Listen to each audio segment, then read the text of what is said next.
Hi, thanks for joining us on this episode of the Marc Show. On today's show, we're here with Matt Dusk, and Matt, we're in your house. I know, it's kind of How weird. did this happen? Like, did I just sneak in, jump over a fence or something? Absolutely. I'm about to call the police, so we'll see what happens. Okay, so we better make it quick. So we're here about talking about color. Yes. So you have my favorite color, my absolute favorite color in your living room. Okay. Orange. All right. My car's orange, so I'm a big orange fan. You have an orange color car? I do. What kind of car is it? A Lamborghini. Oh, yes, it's a Lamborghini. It matches your Lamborghini, right? Absolutely, yes, of course. I got a model. Is your gold, so we can match your living room? Well, the one thing I want to do with my house when I moved in, it's a house that was built in 1963, so obviously some of the colors, they had the honeydew floors, they had kind of the wallpaper flowery kind of walls. What I wanted to How do, interesting. It was good for the times, but I think you got to update. So what I thought I'd go is with very contrasting colors, starting with a black floor. Black is a color that is it never gets old.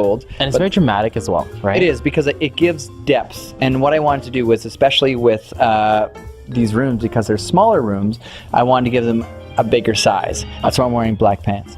And in regards to the walls, go with a neutral. So we went with like a grayish purple kind of color. So you get that kind of gray, white, and black kind of look. And what I love is actually use color as accents. So if you want to change, if let's say orange is completely out next year and you want to change it, you can easily change it. Well, the good thing about color is, again, you can adapt it. You can hold on to it. Let's say orange goes out of style, or for me, I chose orange because I love orange. Yeah. I also chose gold curtains again because I like the colors of the era, the 1960s. There was a lot of different color going on, but you can always put those in storage and find something else. Like, I've thought about maybe having silver curtains and a light blue carpet or something. But my advice for anybody who's doing something is to start with neutral colors as your base, as your architecture, and then accent with color. So I chose orange. And why did you choose white leather? Again, I know a lot of people say it's really high maintenance. It's not high maintenance. You need a good leather cleaner, just in case all your friends with blue jeans come over. Like me here. You're not allowed to sit down. And then well, I snuck in, so the cops will be here. I have to leave. I gotta go. But again, a white with black, with gray, it goes well. And then again, color can change and you can accent those colors at any time. Would you, let's say you had kids, would you have done something differently? Kids aren't allowed in this room. You can tell I don't have kids. Well, it's like me. I have a glass table with white chairs, like white leather chairs, so nobody can actually sit on it, but it's beautiful. Well, I will be honest, I don't have kids. And at that point, when I do, hopefully if I do, we'll have to actually, well, you know what, it's just, I think kids are a blessing, and they'll definitely be a big fence right across here. No children. Perfect. So talk to us about where your inspiration came from for this space. Well, the house was built in 1963, and I'm a big fan of the post-war era of house design. Yeah. And the area that I live in, a lot of houses were built in that area. So I wanted to be true to the house. So I said, what colors were big in the 1960s? One of my heroes, Frank Sinatra, his favorite color was orange. So I started with that theme because I'm a crooner, big fan of Frank Sinatra. Is that why you like orange? Partly.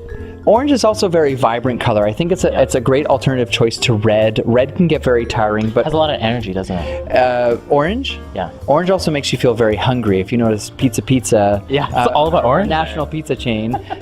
They use orange because it's actually the color that engages hunger. I'm pretty sure you're gonna have pizza for life now. They'll just find out about this. Oh, next spokesperson, right? Well, we host a lot, and at the end of the night, there's nothing worse than when you're having a dinner party that you got tons of leftovers left over. Yeah. So I guess that's why we chose orange. But it's a very vibrant color, and especially in the black floors, it gives a combination that we're very used to, especially at Halloween.